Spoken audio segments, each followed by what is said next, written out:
नमस्कार, मैं हूं आपके साथ अपूर्वा सिंह। रात के 8 बज चुके हैं। वक्त हो गया है आपके खास शो सबसे बड़ा मुद्दा सबसे बड़ी बहस। और आज की बड़ी बहस होगी आतंक का डॉक्टर प्लान, ऑपरेशन सिंदूर ही अंजाम। राजधानी दिल्ली सोमवार की शाम एक बार फिर दहशत में डूब गई। शाम 6:52 पर लाल किला मेट्रो स्टेशन के पास जोरदार धमाका हुआ है, जिसकी गूंज दूर दूर तक सुनाई दी है। देश के दुश्मनों ने भीषण धमाके ने राजधानी को एक बार फिर से दहला दिया है। एक Hyundai i20 कार में अचानक विस्फोट हुआ है, जिससे आग तेजी से फैल गई और आसपास खड़ी 6 गाड़ियां और कई ऑटो जलकर खाक हो गए। धमाके के बाद इलाके में भारी अफरा तफरी मच गई। मौके पर चारों ओर धुआं और लाशों के टुकड़े बिखरे थे। सूचना मिलते ही 20 से अधिक fire tender, Delhi police, NSG, NIA और फॉरेंसिक की टीम मौके पर पहुंची। हादसे में कम से कम 12 लोगों की मौत हो गई है, जबकि कई गंभीर रूप से घायल हैं, जिनका एलएनजेपी अस्पताल में इलाज चल रहा है। सरकार ने इसे संभावित आतंकी हमला मानते हुए यूएपीए के तहत मामला दर्ज किया है। गृह मंत्री अमित शाह ने मौके का मुआयना भी किया है और जांच के आदेश दिए हैं। दिल्ली और मुंबई समेत कई बड़े शहरों को हाई अलर्ट पर रखा गया है। सीएम योगी भी एक्शन में हैं। प्रदेश की हर शहर में अलर्ट जारी कर दिया गया है। पुलिस अधिकारियों को निर्देश दिए गए हैं, तो पुलिस प्रशासन तुरंत ग्राउंड जीरो पर उतरा है और चप्पे चप्पे की निगरानी शुरू कर दी गई है। फिलहाल दिल्ली पुलिस ने चांदनी चौक ब्लास्ट पर गृह मंत्रालय को प्रारंभिक रिपोर्ट सौंप दी है। रिपोर्ट में i20 कार में हुए विस्फोट से पहले की घटनाओं का पूरा क्रम विस्तार से बताया गया है। साथ ही जांच के दौरान दिल्ली, हरियाणा और जम्मू कश्मीर पुलिस के बीच हुई समन्वय प्रक्रिया का भी उल्लेख किया गया है। लेकिन सवाल यह है कि आखिर इस हमले के पीछे किस दुश्मन का हाथ है? कौन देश में बैठकर नापाक साजिशों के जाल बुन रहा है? क्या आतंकी जैश का संगठन भारत में डॉक्टर सेल तैयार कर रहा है? आज इन्हीं सवालों के साथ हम चर्चा करेंगे, लेकिन उससे पहले आपको ये खास रिपोर्ट दिखाते हैं। दिल्ली परिवार से बात की तो पता चला कि उमर करीब 15 महीने पहले ही दिल्ली जा चुका था। उसने 3 दिन पहले ही परिवार से फोन पर बात की थी। आप डॉक्टर उमर की क्या लगती है? क्या लगती है? मैं उसकी भाभी हूँ। अच्छा, आप उसकी भाभी है। मुझे बताइए, कब से डॉक्टर उमर जो है दिल्ली में थे और यहाँ से कब वो निकले? वो 1.5 साल से वहाँ थे। पिछले 2 महीने पहले वो यहाँ से निकले। अच्छा, तो वो मतलब अपनी फैमिली के साथ वहाँ पे थे कि यहाँ पे कौन कौन रहता है? नहीं, फैमिली तो यही थी। हम फैमिली हम ही है उसकी। हम यही थे। वो वहाँ अकेला था। उनकी शादी हो गई है? नहीं, शादी नहीं हुई, एंगेजमेंट हुई थी। अच्छा, पहले वो कहाँ पे काम करते थे? कश्मीर में कहाँ काम? जीएमसी अनंतनाग। तो वहाँ से कब निकले वो? जाहिर सी बात है, वजह क्या थी? वजह कुछ भी नहीं थी। हमारी फाइनेंशियली प्रॉब्लम थी। उसने कहा कि मैं जाऊंगा, मकान बनाना है या कुछ भी। मैं वो तो पैसे कमाने गया था, बस इतना कह सकते हैं। जो हमारी फाइनेंशियली प्रॉब्लम है, इनको दूर करने के लिए गया था। दिल्ली धमाके को लेकर गृह मंत्री अमित शाह ने हाई लेवल मीटिंग बुलाई और मामले की जांच एनआईए को सौंप दी। एनआईए ने दिल्ली धमाके की जांच शुरू कर दी है। संदिग्धों के नेटवर्क का पता लगा रही है एनआईए की टीम। धमाके के लिए जिम्मेदार लोगों की धरपकड़ में लगी है एनआईए। प्रधानमंत्री नरेंद्र मोदी ने दिल्ली धमाके के दोषियों को कड़ी सजा देने की बात कही है। उन्होंने साफ कह दिया कि दोषी बख्शे नहीं जाएंगे। इसके पीछे के षड्यंत्रकारियों को बख्शा नहीं जाएगा। All those responsible will be brought to justice. सूत्रों की माने तो धमाके में अमोनियम नाइट्रेट, फ्यूल और डेटोनेटर का इस्तेमाल किया गया। सोमवार सुबह फरीदाबाद से करीब 2900 किलो विस्फोटक की बरामदगी हुई थी। हरियाणा में रजिस्टर्ड जिस कार में धमाका हुआ, वो कार भी सोमवार सुबह फरीदाबाद से दिल्ली के लिए निकली थी। ऐसी भी जानकारी सामने आ रही है। लिहाजा लाल किले के पास हुए धमाके को आतंकी कनेक्शन से जोड़कर भी जांच की जा रही है। उधर सोमवार को ही फरीदाबाद से विस्फोटकों की बरामदगी के मामले में डॉक्टर मुजम्मिल को जम्मू कश्मीर पुलिस ने गिरफ्तार किया। मुजम्मिल भी पुलवामा का ही रहने वाला है। इंडिया न्यूज ने जब मुजम्मिल के परिवार से बात की तो परिवार ने मुजम्मिल को बेकसूर बताया। इनमें से आपका भाई कौन सा है? अच्छा, लेफ्ट राइट वाला, इनका नाम क्या है? इनका नाम है डॉक्टर मुजम्मिल शकील। तो कब से ये दिल्ली में है? ये पिछले 4 साल से दिल्ली में है। अच्छा, तो आपकी बात इनसे होती थी? जी एवरीडे होती थी। अच्छा। हाँ, जब हमें रेड पड़ी थी थर्सडे को, उससे पहले एक दिन हमने 2 बार कॉल की। अच्छा। क्योंकि हमारी का यहाँ मतलब शादी का माहौल था, तो उसने बोला कि आप शादी है तो मैं कब आऊँगा। मैंने उसको बोला चलो 3 या 4 तारीख को आना।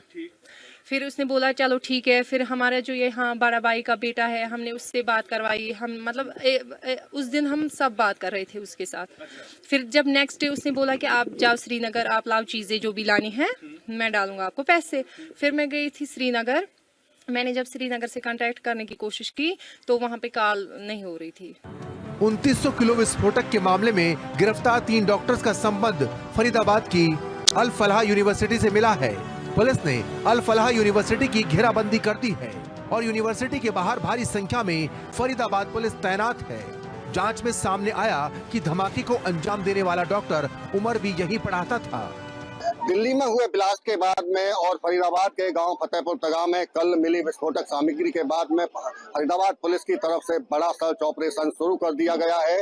फतेहपुर तगा, गांव धौज और अल फलाह यूनिवर्सिटी में तमाम थानों की फोर्स को बुला लिया गया है और अब वहां एक एक घर को खंगाल कर सर्च ऑपरेशन को शुरू किया जा रहा है। हम फिलहाल फतेहपुर तगा गाँव में और आप साफ तौर से देख सकते हैं कि जो पुलिस फोर्स यहाँ बुलाई गई है, उनकी जिम्मेदारी उन्हें ड्यूटी पर सौंपी जा रही है कि कौन सी गली में और किस घर में खंगालने का काम करेंगे। सर्च ऑपरेशन चूंकि बड़े स्तर पर पूरी तरह से शुरुआत कर दी गई है। गांव धौज में भी इसी तरह से फोर्स को इकट्ठा किया गया है। अल फलाह यूनिवर्सिटी में सर्च ऑपरेशन शुरू हो चुका है और अब फतेहपुर तगा में भी ये सर्च ऑपरेशन की शुरुआत। फरीदाबाद से बरामद संदिग्ध विस्फोटक मामले में गिरफ्तार लेडी डॉक्टर शाहीन शाहिद की भी तस्वीर सामने आई है। बताया जा रहा है कि शाहीन शाहिद का संबंध लखनऊ से है। शाहीन के दादा दादी कभी लखनऊ के लालबाग इलाके में रहा करते थे। पुलिस लखनऊ में भी लेडी डॉक्टर शाहीन को लेकर छानबीन में जुटी है। फरीदाबाद से सुबह भारी मात्रा में विस्फोटकों की बरामदगी और शाम को दिल्ली में बड़ा धमाका। विस्फोटक मामले में लेडी डॉक्टर की गिरफ्तारी से पूरे नेटवर्क के तार पाकिस्तान के आतंकी संगठन जैश-ए-मोहम्मद से जुड़ते नजर आ रहे हैं। आशंका जताई जा रही है कि दिल्ली धमाके के पीछे भी जैश-ए-मोहम्मद के सरगना मसूद अजहर का हाथ है। इसकी बड़ी वजह यह भी है कि कुछ दिनों पहले ही खबर आई थी कि मसूद अजहर की बहन साजिया अजहर ने महिला आतंकवादियों का ग्रुप बनाया था और महिलाओं को आतंक की ट्रेनिंग दे रही थी। फरीदाबाद से विस्फोटक मामले में गिरफ्तार लेडी डॉक्टर शाहीन शाहिद भी फरीदाबाद में ही अल फलाह यूनिवर्सिटी में गिरफ्तार आरोपी डॉक्टर मुजम्मिल के साथ ही काम करती थी।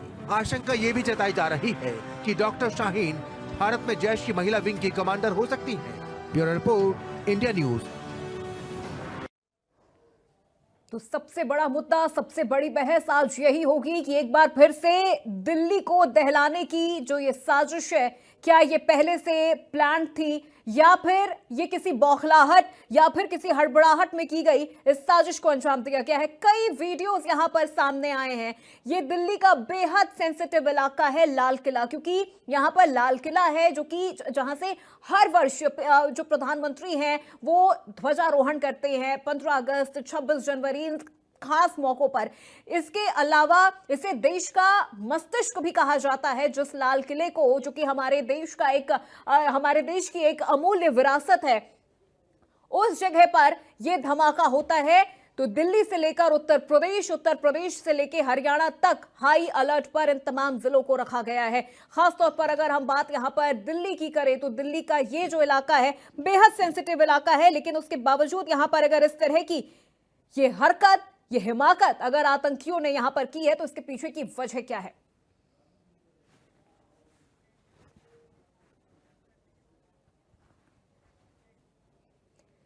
तो इस खास विषय पर आज हम चर्चा करेंगे। कुछ खास मेहमान भी हमारे साथ जुड़े हैं, एक एक करके उनका परिचय आपसे करवाते हैं। उदय सहाय हमारे साथ जुड़ चुके हैं, पूर्व आईपीएस हैं। उदय सहाय जी, बहुत स्वागत है आपका।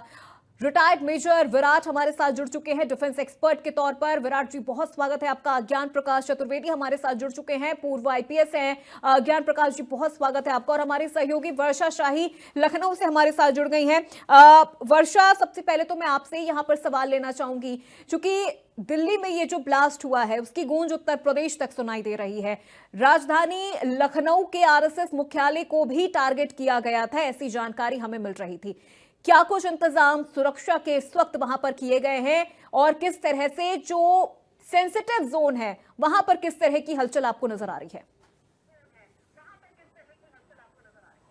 देखिए, जिस तरीके से दिल्ली में ब्लास्ट हुआ, इसकी जानकारी तो पुलिस को थी कि कहीं ना कहीं कुछ चीजें होने वाली, क्योंकि दिवाली से पहले आपको याद होगा कि एक प्रेस कॉन्फ्रेंस पुलिस की तरफ से की गई थी, आईजीएलओ की तरफ से। उसमें उन्होंने साफ तरीके से बताया कि कुछ ना कुछ टेरर अटैक होने की संभावना है। लगातार यूपी पुलिस जांच पड़ताल पे लगी हुई है। उसके बाद ये सामने आया कि आरएसएस मुख्यालय को टारगेट किया गया है, साथ ही साथ सीएम आवास को भी टारगेट किया गया है।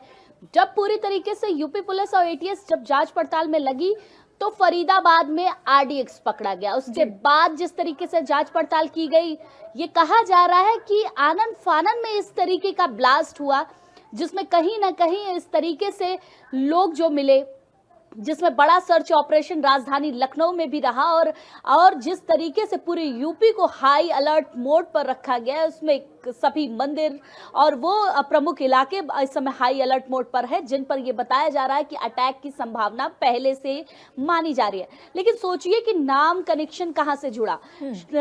फरीदाबाद में आरडीएक्स पकड़ा जाता है और आरडीएक्स पकड़ने में जो नाम सामने आते हैं, मुजम्मिल से लेकर शाहीन, परवेज, ये सारे नाम, जो 3 लोग और पकड़े गए, जो डॉक्टर की पूरी टीम पकड़ी गई, उसकी पूरी कनेक्टिविटी राजधानी लखनऊ से थी। राजधानी लखनऊ में आरएसएस मुख्यालय को टारगेट किया गया, सीएम आवास को टारगेट करने की बात बताई जा रही थी, लेकिन फिर कनेक्टिविटी कहीं ना कहीं थोड़ी बहुत दिल्ली तक भी गई। और दिल्ली तक जिस तरीके का ब्लास्ट रहा, उसमें जब पूरी तरीके से यूपी एटीएस और यूपी पुलिस और जम्मू कश्मीर का जो कनेक्शन रहा, उसकी पुलिस का जब जांच पड़ताल चला, तो आज एक सघन चेकिंग अभियान और ये कह सकते हैं कि एक बड़ा सर्च ऑपरेशन रखा गया, जो राजधानी लखनऊ के 2 इलाकों में रहा। एक कायम रोड, जहां पर परवेज का घर था, और दूसरा शाहीन का घर, जहां पर उसके माता पिता मौजूद थे। पूरी तरीके से Jammu Kashmir police, NIA, ATS सभी ने पूछताछ की और जाना कि आखिर किस तरीके से परवेज और शाहीन इस सब चीजों में लिप्त थे। वो कार बरामद हुई जिसमें शाहीन के बारे में बताया जा रहा है कि वो कार शाहीन की थी। परवेज, जिस तरीके से सोचिए कि ये डॉक्टरों की टीम थी। हम लगातार जब भी टेरर अटैक होता है तो हम ये अक्सर सोचते हैं कि ये शिकार जो बनाए जाएंगे वो अनपढ़ लोग होते हैं, लेकिन अब एक बड़ी मुहिम की तहत जिस तरीके से जो शिकार होते हैं वो पढ़े लिखे लोग होते हैं, और इसी तरीके का अटैक देखने को इस बार राजधानी लखनऊ दिल्ली में देखने को मिला। इसमें जितने लोग भी शामिल है, चाहे मुजामिल के नाम ले लीजिए, शाहीन के नाम लीजिए, ये पढ़े लिखे लोग थे जो टेरर अटैक में देखने को मिला। अब यूपी एटीएस पूरी तरीके से जांच पड़ताल कर रही है, जम्मू कश्मीर देख रही है कि आखिर पुलवामा के रहने वाले ये लोग किस तरीके से इस तरीके का अटैक कर सकते हैं। तो अभी ये सर्च ऑपरेशन लगातार जारी है और बहुत कुछ इसमें निकलकर सामने आने वाला है। चलिए ठीक है, बिल्कुल वर्षा, बने रहिए हमारे साथ, आगे भी तमाम अपडेट आपसे लेते रहेंगे। और चलिए अब सीधे मेहमानों का रुख करते हैं। ज्ञान प्रकाश चतुर्वेदी जी, जो कि पूर्व आईपीएस रह चुके हैं। सर, किस तरह से इस पूरे अटैक को आप देख रहे हैं? क्योंकि जब ये अटैक हुआ था तब ये कहा जा रहा था कि एक मामूली सा कोई धमाका हुआ है, फिर अचानक से ये पूरी खबर उठती है और फिर हम देखते हैं कि नहीं, ये तो एक धमाका बहुत बड़ा हो चुका है। हालांकि तब तक भी ये क्लियर नहीं था कि क्या ये कोई आतंकी साजिश है या फिर कार के अंदर हुआ कोई सीएनजी धमाका है। लेकिन जैसे जैसे मृतकों की संख्या बढ़ती चली गई, जैसे जैसे जांच आगे बढ़ती चली गई, अब इससे इनकार नहीं किया जा सकता है, या अभी भी इससे इनकार किया जा सकता है कि ये कोई आतंकी हमला नहीं था? देखिए, मैं आपसे इत्तेफाक नहीं रखता इस बात पे।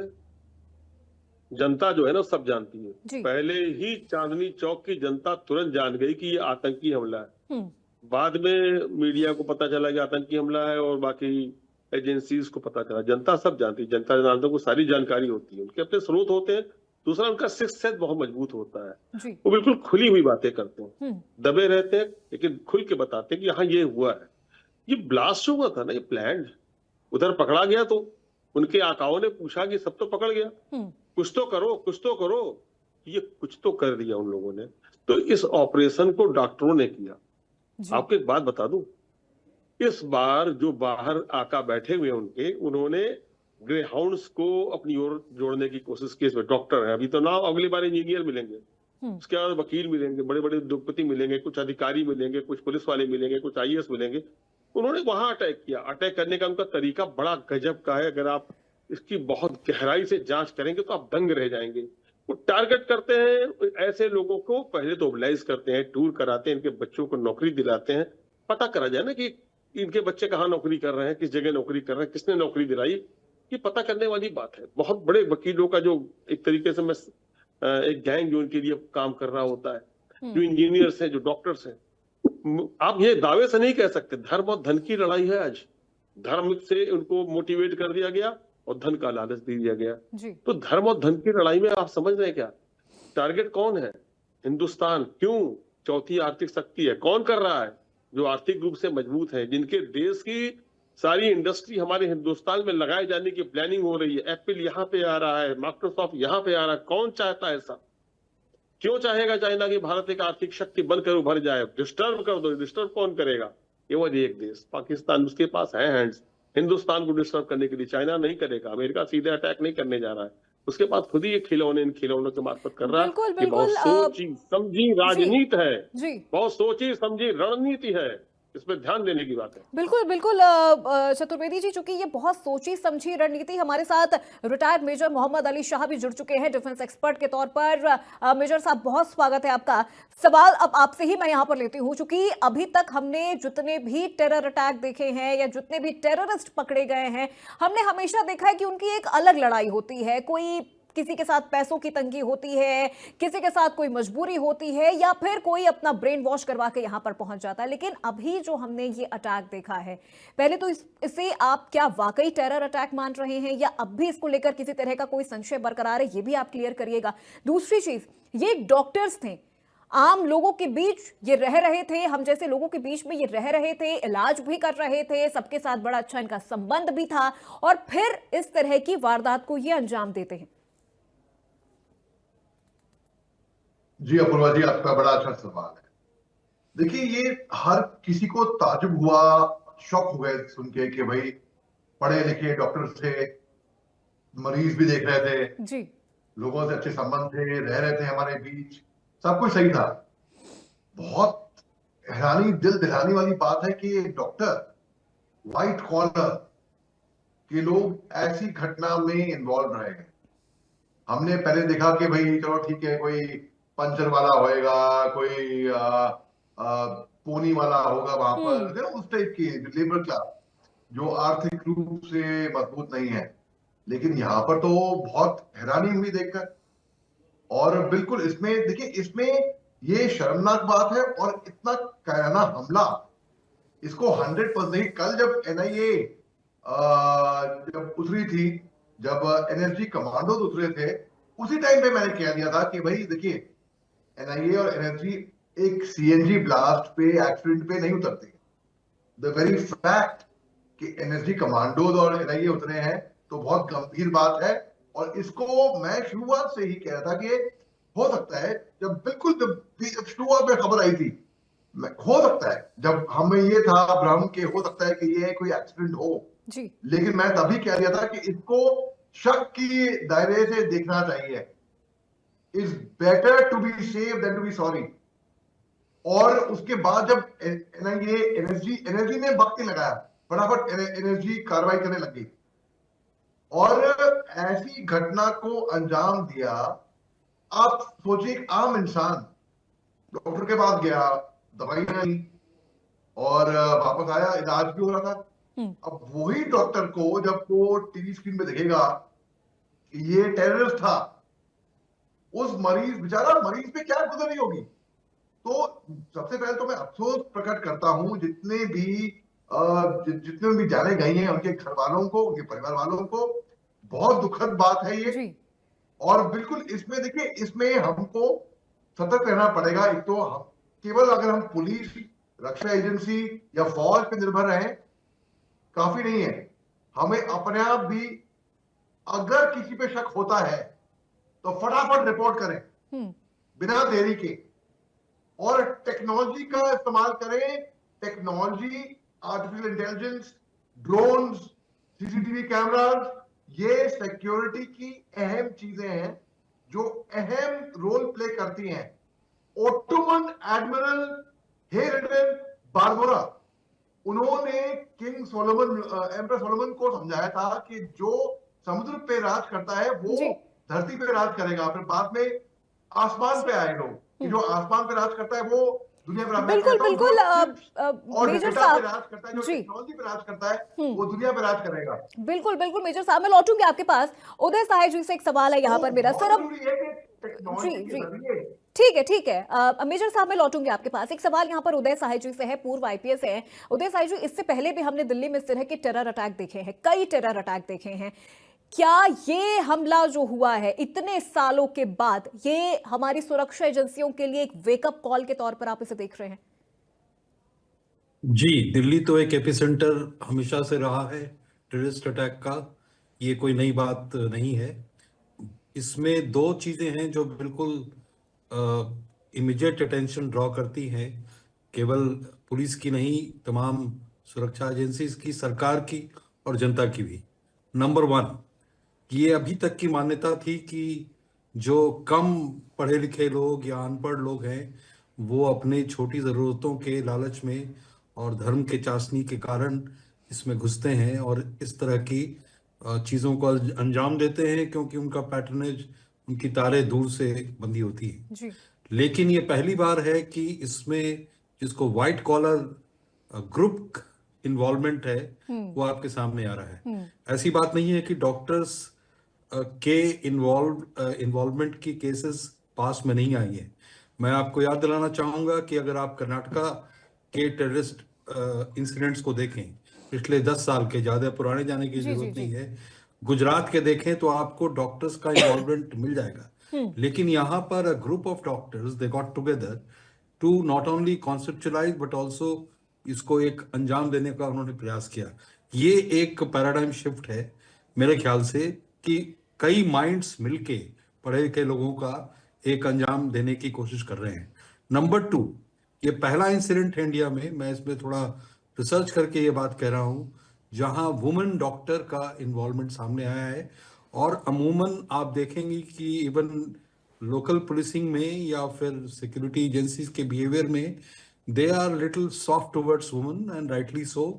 उनके प्रेजेंस को कभी खतरा तौर पे लोग नहीं देखते हैं जी। इस इंसिडेंट ने उस पूरी धारणा को एक तरह से डिमोलिश किया है और वो एक नए पैराडाइम पे पूरे के पूरे इंसिडेंट आपको ले जाता है।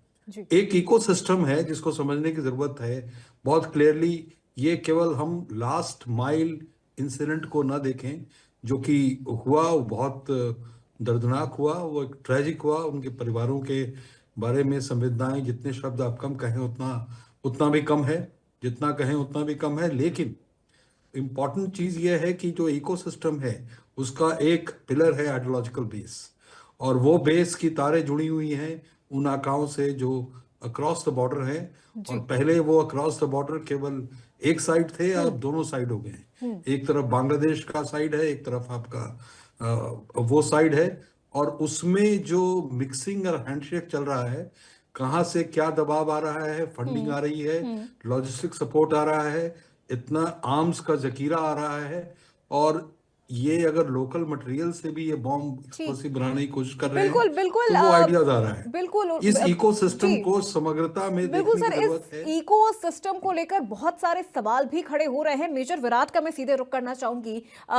मेजर विराट, अभी यहाँ पर जैसा उदय साहे जी ने कहा कि बहुत सारे ऐसी धारणाएं थी जो हमारी इस टेरर अटैक के बाद, जिसे मुझे लग रहा है क्लियरली तौर पर हमें इसे टेरर अटैक ही कहना चाहिए, डिमोलिश हो गई हैं। पहली हमारी एक विचारधारा थी डॉक्टर्स को लेकर, हालांकि ऐसा नहीं है कि सब ऐसे हैं, लेकिन एक जो धारणा थी स्लीपर सेल जिनका हम अक्सर जिक्र करते हैं, हमने एक बहुत लाइव एग्जांपल हमने यहां स्लीपर सेल्स का देखा है। सर, किस तरह से इस पूरे अटैक को आप देख रहे हैं? क्या लग रहा है इतनी बड़ी मात्रा में एक्सप्लोजिव का राजधानी दिल्ली में आना, और वो भी उस जगह पर अटैक करना, लाल किला, जो कि हमेशा से ही सेंसिटिव जोन रहा है? जी अपूर्वा जी, बिल्कुल आप ठीक कह रही हैं। अभी उदय सर ने भी कहा कि इस पूरे जो घटनाक्रम है उसको समग्रता में देखने की जरूरत है। आपको पता है कि देखिए, कोई भी कहीं पे धमाका होता है तो उसमें एनआईए और आईबी अपने आप नहीं पहुंच जाती। ये बड़ा धमाका था अभी गुजरात में भी टेररिस्ट पकड़े गए थे, जम्मू कश्मीर में टेररिस्ट पकड़े गए, तो उसके बाद ये घटनाक्रम दिल्ली में होना और फरीदाबाद में जब ये 2900 किलो जो अमोनियम नाइट्रेट और बाकी आईटी मटेरियल मिला, उसके बाद सटा हुआ है दिल्ली, तो अपने आप ही अलर्ट पे बहुत ज्यादा हो जाना चाहिए था। कहीं ना कहीं थोड़ी सी चूक भी हुई। जैश ए मोहम्मद का नाम आया है इसमें, आपको पता है ये वही जैश ए मोहम्मद है जो 2000 में बनाई थी, सन 2000 में मसूद अजहर ने, और मसूद अजहर के घर के 10 लोग ऑपरेशन सिंदूर में मारे गए। तो कहीं ना कहीं आपको वो माइंडसेट भी देखना पड़ेगा कि जिसके घर के 10 लोग मारे गए हों, वो कहीं ना कहीं बौखलाहट में, गुस्से में और रिवेंज यानी बदले की भावना के साथ उसने कहीं ना कहीं एक्ट किया है। और जैश ए मोहम्मद का बिल्कुल क्लियर कट जिसे सेंट्रल ऑब्जेक्टिव या मुख्य एम जिसे कहते हैं वो है कि जम्मू कश्मीर को भारत से सेपरेट करना, अलग करना, तोड़ना और पाकिस्तान के साथ जोड़ना।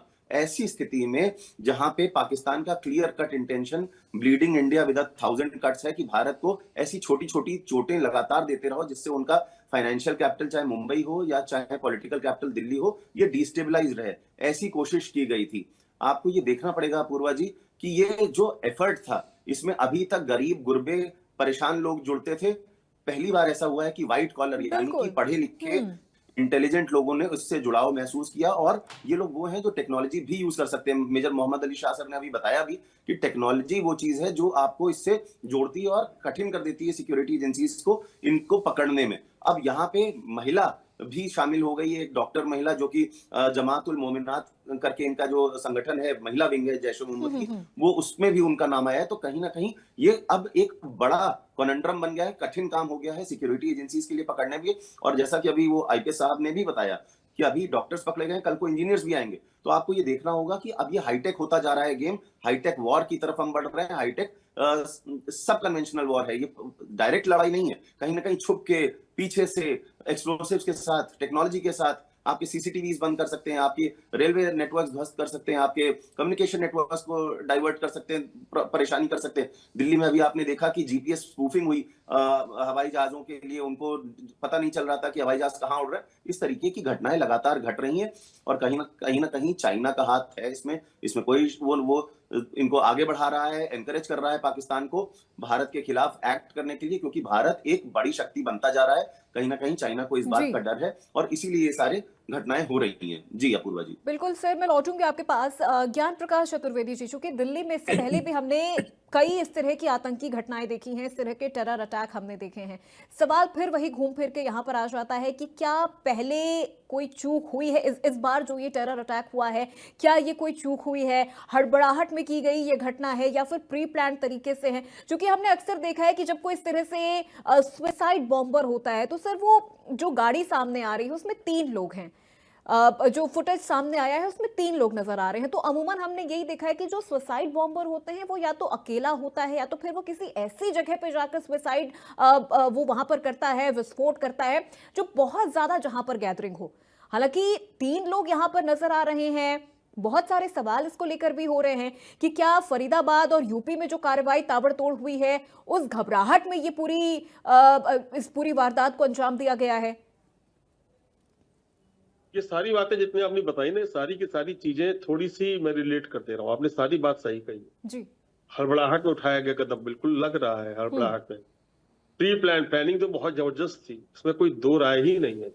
लेकिन इतनी गिरफ्तारियां हुई, इतनी बरामदगी और आगे भी होंगी, हमारे मेजर सब लोग बोल रहे थे, हमारे सहायक सर भी बोल रहे थे, अभी तो कुछ नहीं हुआ, अभी बहुत जबरदस्त गिरफ्तारियां होंगी। आप इस बात को अच्छी तरीके से समझने की कोशिश हम लोगों को करना है कि जो इन लोगों ने किया है, क्या ये सिर्फ ट्रेलर था?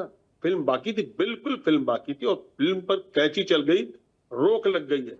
ये सारे लोग वहां बैठे बैठे जो कह रहे थे, रिएक्शंस कर रहे थे अपने हमारे ऑपरेशन सिंदूर का, वो रिएक्शन का एक्शन बहुत शॉर्ट कर पाए हैं वो। अब उन्हें उनकी कमर तोड़ने का वक्त है। प्लानिंग देखिए, इनकी प्लानिंग ये थी कि बहुत देखिए तरीका क्या होता है धर्म से। अब इन डॉक्टरों के बारे में आपने कहा वो क्या कारण रहा होगा, तो धर्म से उनको इतना जोड़ दिया गया होगा, उनको बता दिया होगा कि शहीद हो जाओगे, 72 उरे मिलेंगे, ये भी एक कारण हो सकता है। ये कारण भी हो सकता है, साथ में अर्थ, इतना पैसा दे देते हैं उनको कि तुम चिंता न करो, वो आप परिवार पालेंगे। तीसरा एक बहुत बड़ा कारण और हो सकता है, अगर तुमने नहीं किया तो हम तुम्हारे पूरे परिवार को मार डालेंगे, मरता क्या न करता वाली। ये तो बहुत ही गूढ़ विषय है, परिवार के लोग भी नहीं जानते होंगे कि उनके ऊपर क्या गुजर रही होगी, इन लोगों ने किन स्थितियों में फिदाइन बनना तैयारी की होगी और आगे और लोग क्या करेंगे। इन तीनों पर अंकुश लगाने के लिए बहुत आसान नहीं है। इससे केवल हम अपनी सेना को लगा दें, एनआईए को लगा दें, आईबी को लगा दें, सीबीआई को लगा दें, सीआईडी को लगा दें, स्थानीय पुलिस लगा दें, इससे काम नहीं होने वाला। देखिए, वो जनता के खिलाफ लड़ रहा है पाकिस्तान। अब ध्यान दीजिएगा इस बात को, वो जनता के खिलाफ लड़ रहा है, तो जनता को बिना उग्रवाद का सहारा लिए बहुत ढंग से पुलिस को सपोर्ट करते हुए, खुद को सपोर्ट करते हुए, सेना को सपोर्ट करते हुए लड़ना होगा। क्योंकि पहली बात तो मुझे एक बात बहुत नापसंद आती है, मेजर साहब मेरे साथ इत्तेफाक रखे कि न रखे, कि 1962 की लड़ाई में भारत हार गया था। ढंग से इतिहास को पढ़ने की जरूरत है। बस संगीन और बुलेट की लड़ाई हो रही थी भाई, संगीन और बुलेट लड़ रही थी। संगीनों ने मार डाला उनको, उनके पास बुलेट थी। आप कल्पना करके देखिए ना, लड़ाई कैसे हो रही, सामने तोप इधर तलवार। कोई नहीं हारा। हिंदुस्तान के पास रसद की कमी पड़ गई ना। आज भी चाइना उसको भी नहीं भूला है, डोकलाम भी नहीं भूला और आगे भी नहीं भूलेगा। ओपन फाइट नहीं करेगा। उसके पास एक टॉमी है, वो टॉमी जो है बिगड़ा टॉमी, वो पाकिस्तान उसके सहारे से लड़ेगा। और बता दें, जितने भी आर्थिक रूप से मजबूत राष्ट्र हैं, वो सारे के सारे भारत के खिलाफ ऐसे ही लड़ेंगे। उन्होंने डांट दिया, युद्ध बंद हो गया। तो आतंकवादियों को नहीं डांट दे रहे भाई, ऐसा मत करो। उनको नहीं डर रहे हैं क्या इनसे? उनको भी डांट दीजिए ना। आपको तो नोबेल शांति प्राइज चाहिए ना, मिल जाएगा। आतंकवादियों को डांटो कि ऐसा मत करो। वो खुद ही डरे हुए हैं। सारी कंपनियां उनकी हिंदुस्तान में आ रही है, चाइना को भी रिकमेंड नहीं कर रही है, हिंदुस्तान में आ रही है। हिंदुस्तान में रोजगार के अवसर हैं, युवा हैं, दमदार हैं, ताकतवर हैं, बुद्धिमान हैं। डर गए तो क्या करें? पाकिस्तान को उकसा रहे हैं। अरे भाई, कटोरा मांगने वाले को उकसा रहे हो, दम है तो खुद लड़ लो ना। नहीं लड़ेंगे वो, क्योंकि लड़ाई जैसे बताया ना मेजर साहब ने, ये टेक्नोलॉजी की लड़ाई है और ये अर्थ की लड़ाई है। बिल्कुल, पैसा, टेक्नोलॉजी जिसके की पास ज्यादा पैसा होगा वही विजेता होगा। बिल्कुल बिल्कुल। अब ज्ञान प्रकाश जी, क्योंकि अभी देखिए हमारे जो संवाददाता हैं उन्होंने इन आतंकियों के परिजनों से भी बातचीत की है। सबका यही कहना है कि वो हमारे परिवार की फाइनेंशियल जो कंडीशन है उसे ठीक करने के लिए वो दिल्ली गया था, वहां पर उसने पढ़ाई की, फिर वो इस तरह से जॉब कर रहा था। बिल्कुल ज्ञान प्रकाश जी, मैं लौटूंगी आपके पास। मोहम्मद अली शाह जी, पिछले 10 सालों से इतनी कोई बड़ी आतंकी घटना हमने देश में नहीं देखी। अगर हम पुलवामा और उरी अटैक को यहाँ पर छोड़ दें तो सिविलियंस को अगर यहाँ पर देखा जाए तो अटैक की अगर हम बात करें तो इतना बड़ा अटैक नहीं हुआ था। क्या इंडियन गवर्नमेंट जो कार्रवाई कर रही है, जो जिस तरह से अब इंडिया रिटेलिएट कर रहा है आतंक को लेके, क्या ये उसकी बौखलाहट में ये किया गया टेरर अटैक है, या अब हमारे लिए जो व्हाइट कॉलर टेरर है ये एक बड़ी चुनौती बनती नजर आ रही है?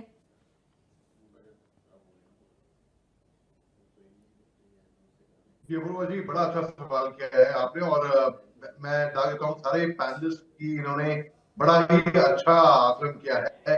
खासतौर से मेजर विराट ने बहुत ही इंटेलिजेंट आकलन किया है, ये कह के कि ऑपरेशन सिंदूर में मौलाना मसूद अजहर के करीबियों की जान गई थी और इनको मारा था क्योंकि ये आतंकी थे। और अब आप देखिए यहीं पे ही अब जाहिर सी बात है कि वो बदले की भावना सामने आएगी। और ऐसी इंटेलिजेंस रिपोर्ट्स भी आ रही थी कि पाकिस्तान, जैश ए मोहम्मद, लश्कर ए तोयबा ऑपरेशन सिंदूर के बस कुछ चंद महीने हुए हैं अब तक बस, और वो तैयारी कर रहे हैं अगले हमले की। तो हमको अलर्ट कर दिया गया था, कुछ गिरफ्तारियां हुई थी, उसके मुताबिक हमको और अलर्ट और सतर्क रहना चाहिए था। Let this be an eye opener हम सब के लिए कि दिल्ली ही नहीं, हर जगह पे आप अपनी रक्षा, अपनी सिक्योरिटी आप स्वयं देखिए। किसी को शक भी नहीं हुआ। अरे डॉक्टर, टीचर, ये इतने नोबल प्रोफेशन होते हैं, हम सब बिल्कुल अपने हाथ जोड़ते हैं उनके आगे, वो जिंदगी देते हैं भाई।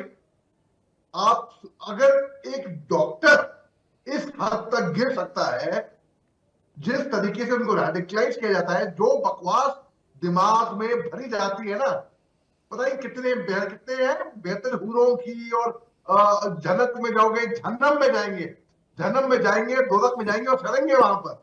ये होगा इनका असर। और जो जिस तरीके से इनको रेडिकलाइज किया जाता है, इनको बेवकूफ बनाया जाता है, जो लोग इनको रेडिकलाइज करते हैं उनके खुद के परिवार वाले तो अमेरिका भाई कहा विदेश वहां भेज देते। ये फुट सोल्जर्स को करते हैं, लेकिन यहाँ पर फुट सोल्जर्स नहीं है, ये तो डॉक्टर है, पढ़े लिखे लोग, इनके पास तो मरीज जाते होंगे, इनके पास तो मोहम्मद अली शाह, ज्ञान प्रकाश चतुर्वेदी, मेजर विराट और उदय साहब जैसे हम जैसे बड़े मरीज जाते होंगे इनके पास और दवाई लेके आते होंगे। ये लोग अगर इस हद तक जा गए तो दिस इज रियली, ये चौंका देने वाली बात है और इसका कोई ये इसके जड़ तक जाना चाहिए जी, जड़ तक, एक जड़ तक खुदेगा सर। और ये फर्ज बनता है सरकार का, हमारी सारी रक्षा बलों का, सारी सुरक्षा एजेंसीज का, पुलिस का, कि इसके जड़ तक, तह तक जाए। बिल्कुल बिल्कुल और मेजर साहब, पाकिस्तान जड़ के तक अंदर जाने की जरूरत है। और उदय साहिब जी का मैं यहाँ पर रुक करूंगी। बिल्कुल सर, मैं लौटूंगी आपके पास मेजर साहब। उदय साहिब सर, चूंकि अब आतंकी व्हाइट कॉलर के तौर पर यहाँ सामने आ रहे हैं, हालांकि ये है तो स्लीपर सेल्स, लेकिन अब व्हाइट कॉलर के तौर पर चकमा भी दे रहे हैं, अपना काम भी कर रहे हैं। कितनी बड़ी चुनौती आप इन्हें देख रहे हैं और इनसे निपटने के लिए फाइनेंशियली, साइबर के तौर पर हमें कितना और मजबूत होने की जरूरत है? क्योंकि इस अटैक के बाद, इस अटैक को लेकर यह भी कहा जा रहा है कि अगर कोई इनपुट मिला तो क्या उस इनपुट को इग्नोर किया गया था? देखिए, दो चीजें हैं जो आप कह रही हैं। पहली बात कि व्हाइट कॉलर क्राइम, मेरा कहना है कि ये पहली बार नहीं हुआ है जी, ये पहले भी हुआ है। टेररिस्ट एक्टिविटीज के मुतल्लिक के बात मैं कह रहा हूँ, पहले हुआ है। पहली बार क्या सामने आया है, वो आया है इनका ग्रुप एफर्ट जी, और पीछे का जो बी टीम है, सी टीम है, जो दूर से कर रहे हैं, उसमें कितने लोग हैं वो इम्पोर्टेंट नहीं है। ये सारे डॉक्टर्स की एक नेटवर्क ने किया है। कल ये इंजीनियर का नेटवर्क हो सकता है, आईटी का नेटवर्क हो सकता है। और ये एक चौंकाने वाली बात जरूर है कि एक आदमी को आप मोटिवेट कर दें, लेकिन एक ग्रुप को मोटिवेट कर रहे हैं। और ग्रुप में भी जो हमारी आधी आबादी को रिप्रेजेंट करने वाली सेंसिटिव ग्रुप है, महिला, उसको आप मोटिवेट करके इन्वॉल्व कर रहे हैं। ये एक नए माइंडसेट की जरूरत है इनसे लड़ने की, नंबर 1। नंबर 2, आप कर रही हैं, जहां तक टेक्नोलॉजी का सवाल है, भारत में एक पिछले एक दशक में जो मजबूती आई है वो बहुत ही तारीफ़े काबिल है। जो लोग इस सेक्टर को थोड़ा समझते हैं उनको मालूम है कि पहले का ज़माना अलग था कि टेक्नोलॉजी के लिए हम चाइना की तरफ देखते थे और वेस्ट की तरफ देखते थे। हमारे यहाँ इस बात को समझा गया कि कैसे इंडिजिनस टेक्नोलॉजी और जो कि मैचिंग एफिशिएंसी की है, उसको बिल्डअप कितना करना ज़रूरी है। हमारे प्रधानमंत्री ने खुद मेड इन इंडिया का जो फोकस दिया है, इन बहुत ही जोर देकर, वो सामने हमारे आपके सामने रंग दिखा रहा है डिफरेंट डिफेंस के एरिया में, टेक्नोलॉजी के एरिया में, मेडिसिन के एरिया में। और इसीलिए वो दिन दूर नहीं है जो हम इन तमाम काउंटर जो टेक्नोलॉजी हैं उसको बिल्डअप कर पाए। उतना मैं पेसिमिस्ट नहीं हूँ। जहां तक लास्ट पॉइंट है कि इंटेलिजेंस का सवाल था, देखिए आप ये न भूलें कि ये ब्लास्ट जो हुआ था ये लास्ट माइल का इंसिडेंट है। ये ब्लास्ट के ट्रेल्स आपको कश्मीर से शुरू होती हैं, फिजिकल सेंस में आपको यूपी तक जुड़ती दिखाई पड़ती हैं, आपको फरीदाबाद हरियाणा में जुड़ती दिखाई पड़ती हैं, कुछ तारे गुजरात तक भी जुड़ने की बात है। आकलन ये भी लगाया जा रहा है कि बांग्लादेश की भी थ्रेड्स इसमें जुड़े हुए हैं। लेकिन लास्ट जो कैरी आउट हुआ, अब ये कैरी आउट बाय ओमिशन हुआ, बाय कमीशन हुआ, ये तो जांच में सामने आएगा। ये अभी उस पर कॉन्क्लूसिवली कोई किसी का भी कुछ कहना उचित नहीं है। और जो कयास लगाए जा रहे हैं, कंक्लूजन पर जाना मुझे लगता है बहुत ज्यादा जल्दी हो जाएगी, क्योंकि बहुत सेंसिटिव मुद्दा है और हम भी बहुत जिम्मेदारी के साथ इस पूरे विषय पर चर्चा भी कर रहे हैं। और हम ये भी नहीं चाहते हैं कि जिस तरह से हमारी इंटेलिजेंस ब्यूरो जो काम कर रही है उसको लेकर किसी भी तरह की कोई भी जानकारी मीडिया के थ्रू इन टेररिस्ट तक पहुंचे। मेजर विराट सर, यहाँ पर एक चीज बहुत ज्यादा गौर करने वाली है। पहले तो एक सवाल यहाँ पर मेरा आपसे ये है कि जो ये एक्सप्लोजन हुआ, जो ये धमाका हुआ, आपके अंदाज से इस गाड़ी के अंदर कितना एक्सप्लोजिव हो सकता है जिस वजह से जो ये धमाका हुआ 10 से अधिक लोगों की जान चली गई? मतलब फिर बॉडी उनकी इस तरह से आपने वो फुटेज भी देखा होगा, आपने वीडियोस भी देखा होगा कि बॉडी तो सिर्फ बची ही नहीं कितने लोगों की, कहीं सिर अलग, कहीं धड़ अलग, मतलब बहुत छत वो शव थे। गाड़ियां कितनी सारी वहां पर थी जो पूरी तरह से डैमेज हो गई हैं। तो कितना एक्सप्लोजिव उनकी गाड़ियों में होगा। और 3 लोग थे सर। अगर अमूमन हमने अक्सर देखा है, अगर इस तरह के जो सुसाइड बॉम्बर होते हैं वो अकेले होते हैं।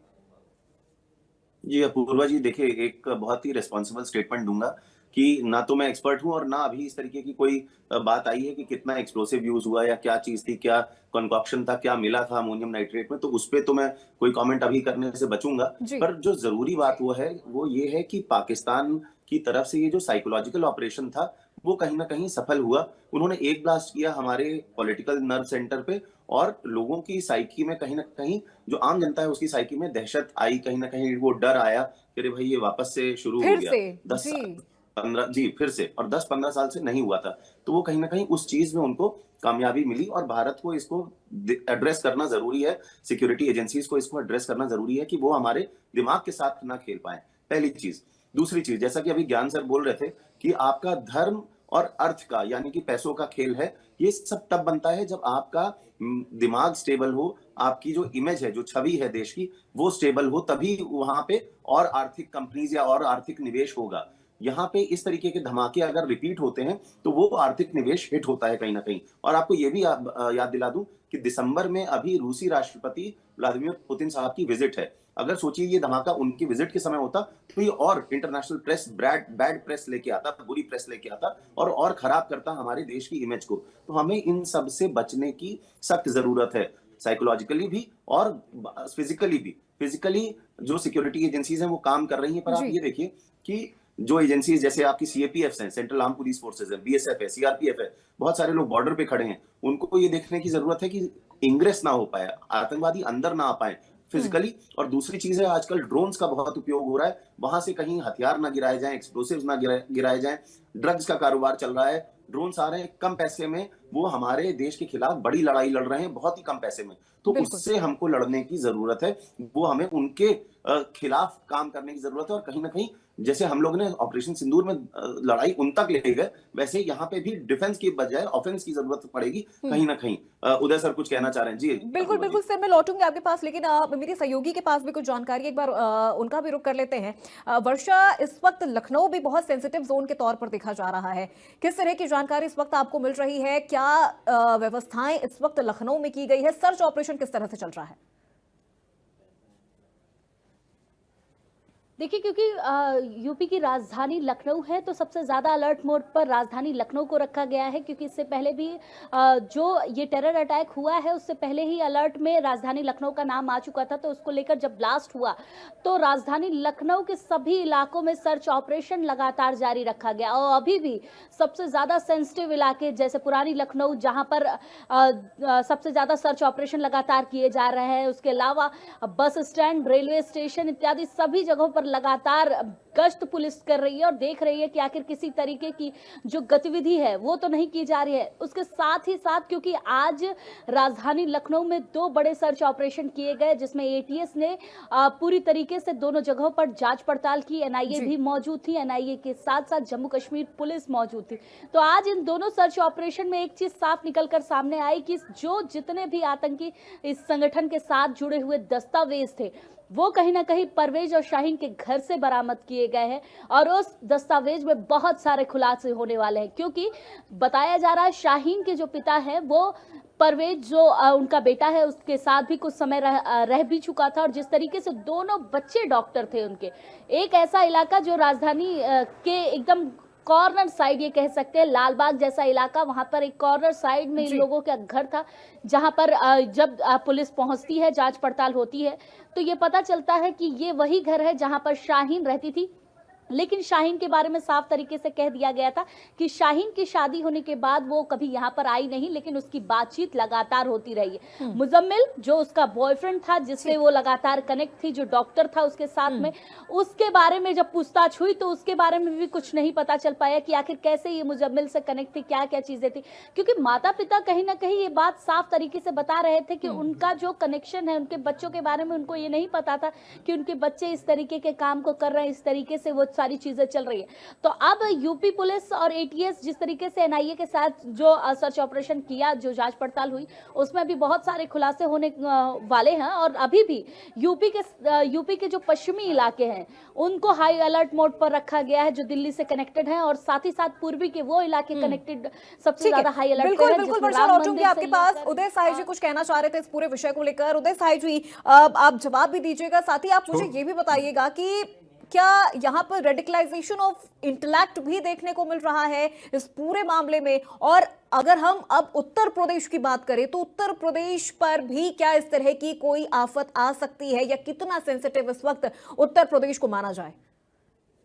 दो चीजें हैं मैम। सबसे इम्पोर्टेंट बात मेरे ख्याल से ये देखने की है कि लोकल बिल्डिंग मटेरियल जैसे जिसको कहते हैं आप, अमोनियम नाइट्रेट जैसी चीज जिसका रिश्ता फर्टिलाइजर्स को बनाने में है, वो लोकली पूरे कंट्री में अलग अलग मात्रा में आपको आराम से अवेलेबल है। और एक्सप्लोसिव जिसको हम कह रहे हैं, उसमें उसका कंपोनेंट बड़ा इम्पोर्टेंट था। ये वो जमाना दूर हो गया जब आरडीएक्स जैसी बिल्कुल ही सेंसिटिव चीज को आप बाहर से लाते थे और लाने के कई खतरे थे, कई तरह का इन्वॉल्वमेंट की जरूरत होती थी। It has made things very easy. तो लगातार एक इवॉल्व हो रही है टेक्नोलॉजी और समझ कि मिनिमम रिस्क में मैक्सिमम इम्पैक्ट कैसे किया जाए। इस पर ध्यान देने की जरूरत बहुत ज्यादा है कि लोकल मटेरियल का इस्तेमाल कर कर वो किस तरह से दहशत फैला सकते हैं। ये घटना उसके लिए बड़ी हुआ है। दूसरा प्रश्न आप क्या कर रही थी, एक बार फिर से रिपीट करेंगे? उत्तर प्रदेश को लेकर सर, उत्तर प्रदेश कितना सेंसिटिव हो जाता है? आपने शुरू की अपनी बात की इंटेलेक्चुअल इन्वॉल्वमेंट, तो मैं आपको बता दूं कि एटलीस्ट 2 जगहों का मेरा अपना पर्सनल तजुर्बा है। इन्वेस्टिगेशन के दरमियान जब मैं दिल्ली पुलिस के में डिप्टी कमिश्नर था, एक दिल्ली में ही अगर आप देखें तो दिल्ली में जो डेमोग्राफिक पॉपुलेशन आप देखेंगे तो 3 हिस्सों में क्लियरली डिवाइडेड है दिल्ली का मुस्लिम पॉपुलेशन, लेकिन उसमें उसका हेड माना जाता है वो इलाका है जामिया मिलिया इस्लामिया और उसके आसपास के एरिया में। विथ डिस्क्लेमर कि ये बात मैं मुसलमान के लिए नहीं कर रहा हूं, मैं उनकी जो इंटेलेक्चुअल और आइडियोलॉजिकल सपोर्ट वाले हॉटस्पॉट्स हैं उसकी कर रहा हूं। वो इलाका क्लियरली उस समय भी, आज से 15 साल पहले भी जब मैं डिप्टी कमिश्नर था, ये क्लियरली चर्चा होके आता था कि एक लेग है, एक स्टमक है और एक हेड है। लेग का मतलब वो सिलमपुर का इलाका था, हेड का स्टमक का मतलब ये जामा मस्जिद का जो आसपास का वॉल्ड सिटी का इलाका था, और हेड जो था उस जमाने में भी वही था जो आज है। उसी तरह यूपी में अगर हमें जान के आश्चर्य होता है कि पूरे वर्ल्ड को जो ये इसके आइडियोलॉग्स एक्सपोर्ट होते हैं वो यूपी से ही होते हैं, और वो कोई लोगों से छुपी हुई बात नहीं है। बिल्कुल। उदय जी, बहुत माफी के साथ सर मैं अब बीच में रोकना चाहूंगी सर, क्योंकि वक्त की भी कमी है, तो मैं चाहूंगी बाकी हमारे मेहमानों से भी मैं एक क्लोजिंग कमेंट इस पूरे मामले को ले लूं। मेजर विराट सर, एक क्लोजिंग कमेंट के साथ इस पूरे मामले को लेकर जवाब दीजिएगा। क्या अब आगे होगा, किस तरह से ये जो परिस्थिति है इसे हम आगे देखें? देखिए अपूर्वा जी, अभी बस इतना ही कहना चाहूंगा कि आई होप कि ये लास्ट माइल जो अटैक था ये यहीं तक लिमिटेड था, खत्म हो चुका है, कहीं और कोई और एक्सप्लोसिव नहीं पहुंचा है और ये यहीं पे बात खत्म हो जाएगी।